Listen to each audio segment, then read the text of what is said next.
There's this whole trend of factory farms. امریکہ میں factory کی طرز پر بھی کئی کیٹل فارم چلائے جاتے ہیں جہاں ہزاروں جانور تنگ جگہ پر پلتے ہیں. انہیں ماحولیاتی تنظیمیں اور اکثر صارفین پسند نہیں کرتے. آپ نے اس سے مختلف طریقہ کیوں اپنایا؟ Because we learned something that we didn't know. ہم نے ایک بات سیکھی ہے جو ہمیں پہلے معلوم نہیں تھی. وہ یہ کہ جب آپ جانور کی خوراک سے گھاس نکال دیتے ہیں، اس کی ماں سے جدا کر کے اسے اناج کھلاتے ہیں تو اس کے اندر تبدیلیاں آ جاتی ہیں. اس کے اندر صحت بخش اومیگا 3 ختم ہو جاتا ہے. ہم جانوروں کو مکئی نہیں بلکہ بیج کھلاتے ہیں جس میں بہت پروٹین ہوتا ہے. That has a good amount of protein in It it. has a lot of protein energy in it. ہم سردیوں میں الگ اور گرمیوں میں الگ طرح کی گھاس اگاتے ہیں. This is sprig of ryegrass. This is crimson clover. یہ رائے گراس اور یہ کرمسن کلوور ہیں. یہ مل کر مٹی میں نائٹروجن پیدا کرتے ہیں جس سے یہ گھاس مزید توانائی بخش بنتی ہے. And it'll feed this plant. The two work hand in hand. اس کے علاوہ یہاں کیمیائی کھاد کے بجائے مرغیوں کا فضلہ استعمال کیا جاتا ہے جسے بآسانی حاصل کرنے کے لیے انہوں نے اپنا پولٹری فارم بھی کھولا ہے. This is what the housewife wants. He's the one that گھریلو خواتین یہی چاہتی ہیں. ہمارا کاروبار ان کے سہارے چلتا ہے. وہ جاننا چاہتی ہیں کہ جو بیف وہ گھر والوں کو کھلا رہی ہیں وہ صحت بخش ہے. it's a matter of یہ پیداوار اور فروخت کا ایک طریقہ تو ہے مگر اس طرح ہم زمین کا خیال بھی رکھتے ہیں. ہم خدا کے کلام پر یقین رکھتے ہیں جس میں کہا گیا ہے کہ جانور اور زمین اسی کے ہیں. ہمیں بس یہ کچھ عرصہ رکھوالی کے لیے ملتے ہیں. and we just get a chance to take care of them. یہی وجہ ہے کہ مسٹر بالون کوشش کرتے ہیں کہ ان کے جانوروں کو پیدائش سے لے کر ذبح ہونے تک کوئی غیر ضروری تکلیف نہ پہنچے. اس کا ایک ثبوت تو یہ ہے کہ یہاں صحت مند گائیں آزادی اور سکون کے ساتھ گھاس چرتی اور ہمیں گھورتی نظر آ رہی ہیں. مجھے نہیں سمجھ آ رہی کہ وہ مجھ سے زیادہ فیسنیٹ ہو رہے ہیں یا میں ان سے فیسنیٹ ہو رہی ہوں زیادہ. This is incredible. They all know there's a TV show going on. بڑی حیران کن بات ہے. لگتا ہے ان سب کو پتا ہے کہ یہاں ٹی وی شو چل رہا ہے. اب مجھے پتا لگا کہ جب کیمرہ آپ کو دیکھ رہا ہو تو کیسا لگتا ہے. اس کے علاوہ جانوروں کے حقوق اور کسٹمرز کی معلومات کے لیے کام کرنے والے 2 غیر جانبدار ادارے گلوبل اینیمل پارٹنرشپ یا گیپ اور اینیمل ویلفیئر اپروو بھی اس کی تصدیق کرتے ہیں کہ بالون بیف رحم دلانہ طریقے سے حاصل کیا جاتا ہے. If an audit shows up, اگر وہ مجھے کوئی چیز ٹھیک کرنے کو کہیں گے تو آپ یقین کریں گے میں اسے ضرور ٹھیک کروں گا. یہ اس لیے بھی ضروری ہے کہ گیپ کے انسپیکٹرز اگر یہاں جانوروں کی حالت سے غیر مطمئن ہو کر اپنی سیل واپس لے لیں گے تو بالون بیف بہت سے سٹورز میں فروخت ہو ہی نہیں سکے گا. دلچسپ بات یہ ہے کہ بالون فارمز کے 90% جانور چودھری عبد الجلیل نامی ایک پاکستانی امریکن کے ذبح خانے میں حلال کیے جاتے ہیں. ہمیں ان سے مل کر یقین ہو گیا کہ وہ ایک دیانتدار شخص ہیں اور انہوں نے یہ ثابت بھی کر دیا. اب فارم پر آئے ہیں تو کچھ کام تو کرنا پڑے گا. this is our milk for the calf. All right. So we're going to take this out. یہ گائے کا دودھ ہے. سارا کے پاس بیٹھنے کی جگہ بھی ہوگی. ہم یہاں انتظار کریں گے. گائے کا بچڑا خود یہاں آئے گا. Sit. Okay. We're going to wait and let the calf come to us. Oh, she's going to come to us? Yes. Oh, wow. Just sit down right here. Hello.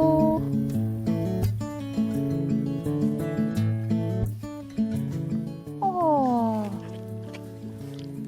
Oh, that is so adorable. بڑی طاقت سے چوس رہی ہے.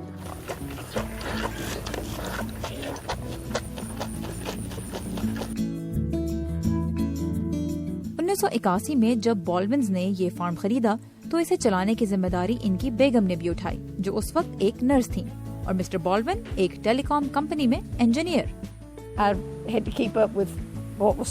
مجھے form کے اخراجات کا حساب کتاب رکھنا ہوتا تھا. میں کھانا بھی پکاتی تھی, فارم پر بھی ہاتھ بٹاتی تھی کیونکہ اس وقت ہمارے پاس کوئی ملازم نہیں تھے اور بچے بھی بہت چھوٹے تھے. آج بھی سارا حساب میں ہی رکھتی ہوں. میں دکان پر بھی کام کرتی ہوں اور آرڈرز بذریعہ ڈاک بھی بھیجتی ہوں. کبھی کبھی جانوروں کو ایک سے دوسری جگہ لے جانے میں بھی مدد کرتی ہوں. کوئی بھی ایسا کام جسے کرنے کی مجھ میں جسمانی قوت ہو وہ میں کرتا ہوں.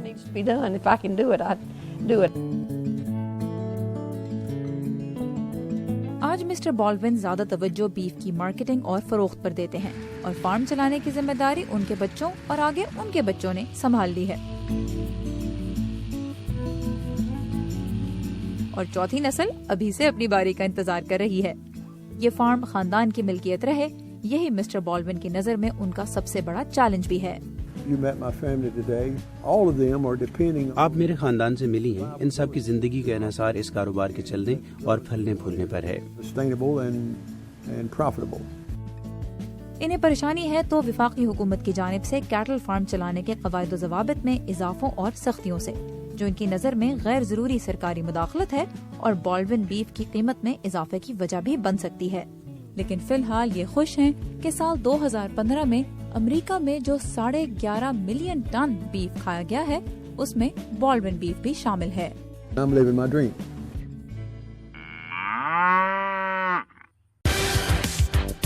بالڈون فارمز کے جانور جس پاکستانی کے ذبح خانے پر جاتے ہیں ان سے ملنے چلیں گے اس چھوٹے سے بریک کے بعد.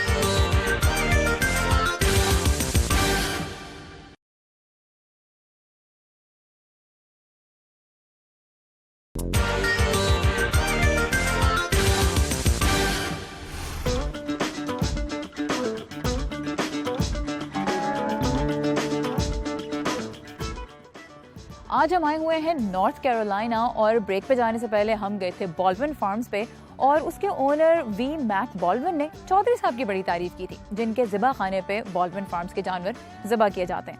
تو میں نے یہ سوچا کہ نارتھ کیرولائنا کے ان دیہی علاقوں میں جہاں جنوبی ایشیائی ڈھونڈنے سے بھی نہیں ملتے ایک پاکستانی نے اتنا نام کیسے کمایا ہے. تو میں چودھری صاحب کے ذبح خانے پہ آئی ہوں، آئیے میرے ساتھ.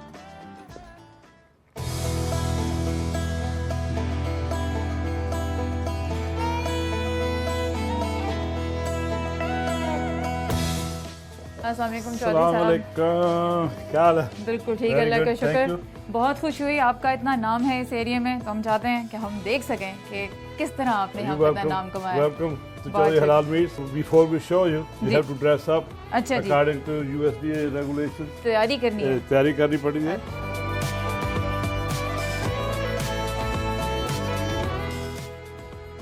تیار ہو گئے ہم، اب چلتے ہیں. یہاں جس کمرے میں جس سائڈ ڈپارٹمنٹ میں ذبح ہوتے ہیں جانور.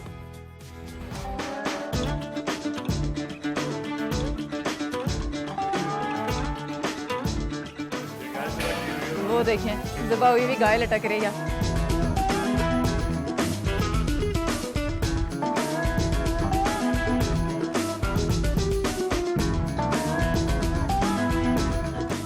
چودھری صاحب نے ہمیں بتایا کہ وہ یہاں پہ اتنا بڑا جانور ذبح کرنا پسند ہی نہیں کرتے کیونکہ اکوپمنٹ پہ اس کا بہت بوجھ پڑتا ہے. اس کے بعد اس کو اس آرے کے ساتھ اس مشین کے ساتھ آدھے میں سپلٹ کریں گے. تو چودھری صاحب یہاں پہ جانور ذبح ہونے کے بعد اور کٹنے کے بعد کھال اس کی اتاری جاتی ہے، پھر اس کا وزن کیا جاتا ہے، USDA کی اسٹیمپ اس پہ لگتی ہے اور پھر آپ کے چلر میں جاتا ہے. چلر دکھائیے جناب.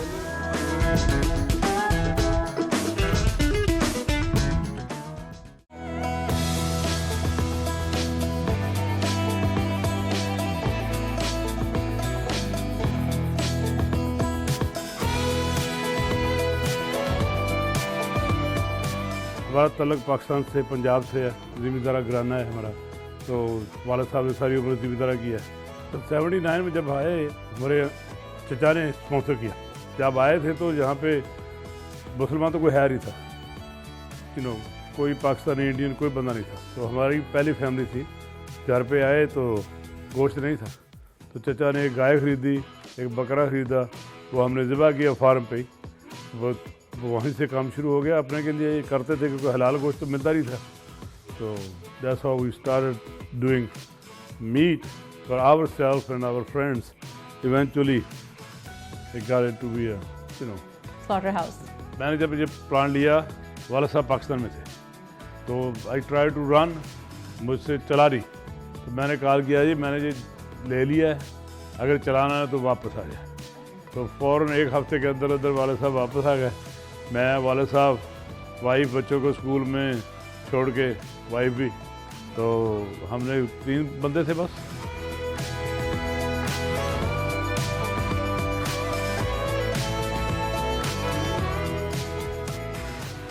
Normally we can do maybe 200 goats if we do only goats, or anywhere from 25 to 30 cows in a day. جو کیٹل انڈسٹری سے تعلق رکھتے ہیں وہ بھی بڑی اچھی طرح آپ کو جانتے ہیں، تو بڑا نام ہے اور بڑا اچھا نام ہے آپ کا، یہاں پہ لوگ اچھے الفاظ میں آپ کا ذکر کرتے ہیں. تو مجھے یہ بتائیں کہ کیا آپ کو کرنا پڑا اپنی ساکھ بنانے کے لیے یہاں پہ؟ بس اللہ تعالیٰ کی مہربانی ہے، سب سے پہلے تو والا صاحب کی دعائیں ہیں، باقی کام محنت کی ہے، تو محنت کے ساتھ ساتھ یہ کہ دیانتداری سے کام کیا.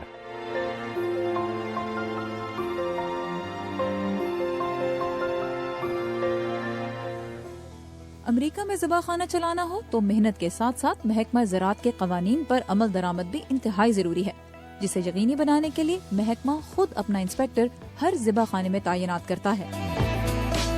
کانی، آپ اس ذبح خانے میں امریکی محکمہ زراعت کے افسر کے طور پر تعینات ہیں. محکمے کی طرف سے آپ پر کیا ذمہ داریاں ہیں؟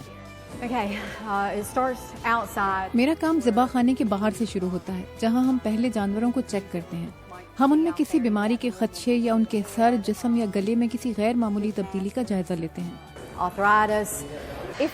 اگر آپ کو جانور میں کوئی مسئلہ نظر آئے، مثلا آپ نے اسے ذبح کر لیا اور پھر پتہ چلا کہ اس کے جسم میں تو کوئی مسئلہ ہے، تو اس جانور کے گوشت کے ساتھ آپ کیا کرتے ہیں؟ ہم اسے ٹیگ لگا کر رکھ دیتے ہیں. پھر جانوروں کا ڈاکٹر آتا ہے، اس اب نارمل حصے کا جائزہ لیتا ہے اور فیصلہ کرتا ہے کہ جسم کے اس حصے کو کاٹا جا سکتا ہے یا ہمیں پورا جانور ہی پھینکنا ہوگا. یعنی یہ امکان موجود ہوتا ہے کہ آپ نے ایک بڑا جانور ذبح کیا اور کسی بیماری کی موجودگی کی وجہ سے آپ کو وہ پورا ذبح شدہ جانور پھینکنا پڑا؟ جی بالکل. جس کاروبار کو چودھری صاحب کے والد نے اپنے خون پسینے سے سینچا تھا، اب اس کا مستقبل ان کی اگلی نسل کے ہاتھ میں ہے. میں نے اپنے والدین کو کاروبار کو شروع کرنے کے لیے محنت کرتے دیکھا ہے. میرے والد 2 نوکریاں کرتے تھے اور گھر آ کر رات 2-3 بجے تک ذبح خانے پر کام کرتے تھے اور صبح 6 بجے اٹھ کر پھر نوکری پر چلے جاتے تھے. میں نہیں چاہتا کہ ان کی ساری محنت ضائع جائے. اور جب آپ لوگ پاکستان جاتے ہو اور لوگوں کو بتاتے ہو کہ یہ کام کرتے ہو، آپ کیا ری ایکشن ملتا ہے؟ They just call us Kasai. I'm the high tech Kasai. جب ہم وہاں جاتے ہیں تو دیکھتے ہیں کہ وہ کس طرح جانور ذبح کرتے ہیں. وہاں جانور کو زمین پر ذبح کیا جاتا ہے.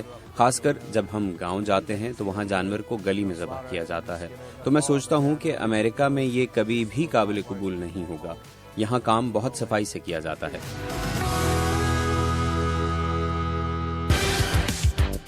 ایک بریک کے بعد ہم جا رہے ہیں سبزیوں کے فارم پر، جسے چلا رہی ہیں ایک ماہر نفسیات. Stay with us.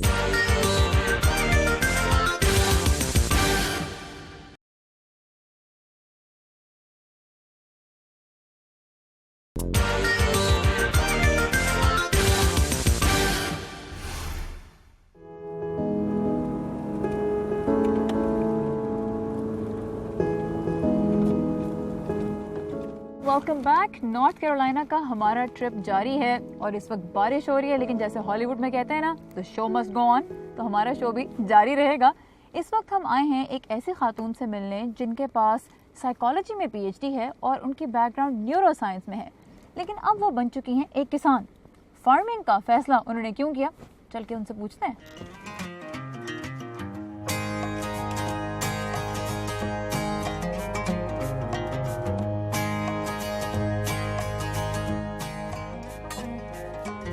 It is nice to meet you. Nice to meet you too.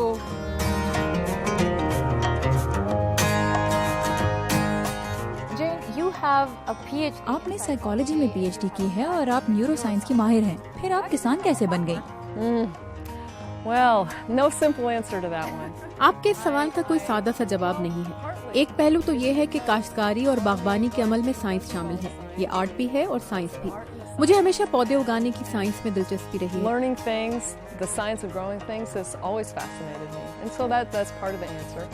میرے جواب کا ایک حصہ تو یہ ہے. دوسرا حصہ یہ ہے کہ میں کئی برس تک کمپیوٹر کے سامنے بیٹھ کر ڈیسک پر کام کرتی رہی ہوں اور میں نے ہمیشہ اپنی توجہ فطرت اور پودے اگانے پر بھی مرکوز رکھی ہے. اور پھر جیسے جیسے وقت گزرتا رہا اور میری عمر بڑھتی رہی، یہ چیز مجھے زیادہ سے زیادہ اپنی جانب کھینچتی رہی. As my values evolved as I got older. Now you have chosen. اب آپ ایک آرگینک فارم چلا رہی ہیں، آپ کے ذہن میں یہ خیال کیوں آیا؟ Well, because we think organic is good for people's health and اس لیے کہ میرا خیال ہے آرگینک چیزیں لوگوں کی صحت کے لیے اور ماحول کے لیے اچھی ہوتی ہیں. So I'm just curious, let's say if tomorrow, God forbid, you see a bug. یہ بتائیں کہ اگر کل کو آپ کو اپنے پودوں پر کیڑے دکھائی دیتے ہیں تو آپ ان سے نمٹنے کے لیے کیا کریں گی؟ Well, the first thing we do is we try to identify the bug. But one of our main اس سلسلے میں ہم سب سے پہلے تو یہ جاننے کی کوشش کریں گے کہ یہ کیڑوں کی کون سی قسم ہے. آپ یقین کریں یا نہ کریں، کیڑوں سے نمٹنے کا ہمارا بنیادی طریقہ ہے کہ جب وہ ہمیں اپنے فارم میں کہیں دکھائی دیتے ہیں تو ہم اپنے ہاتھوں سے مار دیتے ہیں. You have a small farm.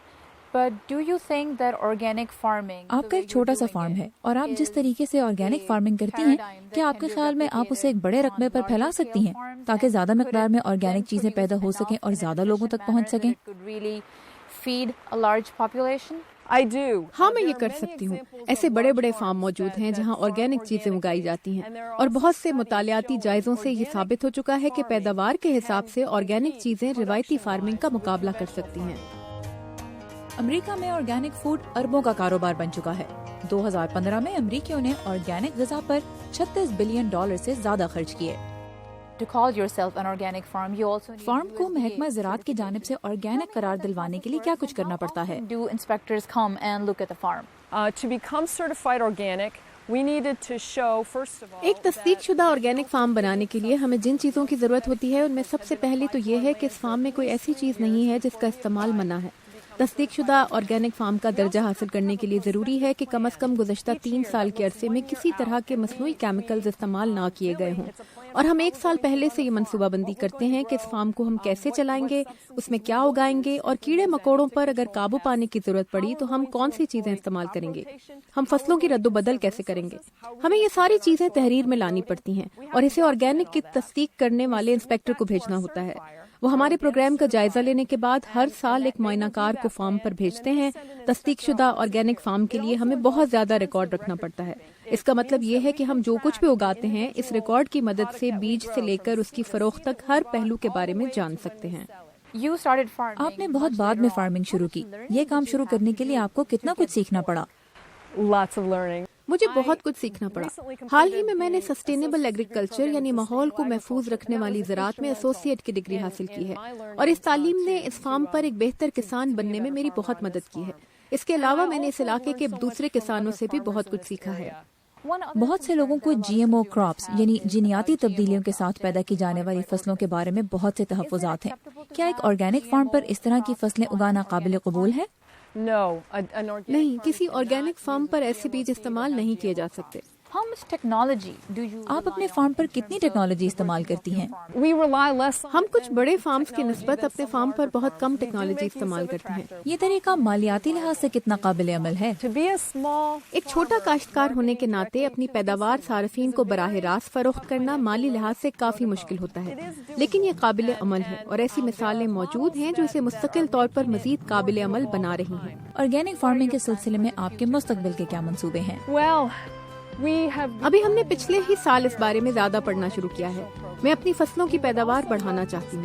ہمارے فارم کے ارد گرد کچھ زمین موجود ہے اور میں چاہتی ہوں کہ کچھ زمین شامل کر کے فارم کو ہو سکے تو 1 سے 2 ایکڑ تک بڑھا دوں.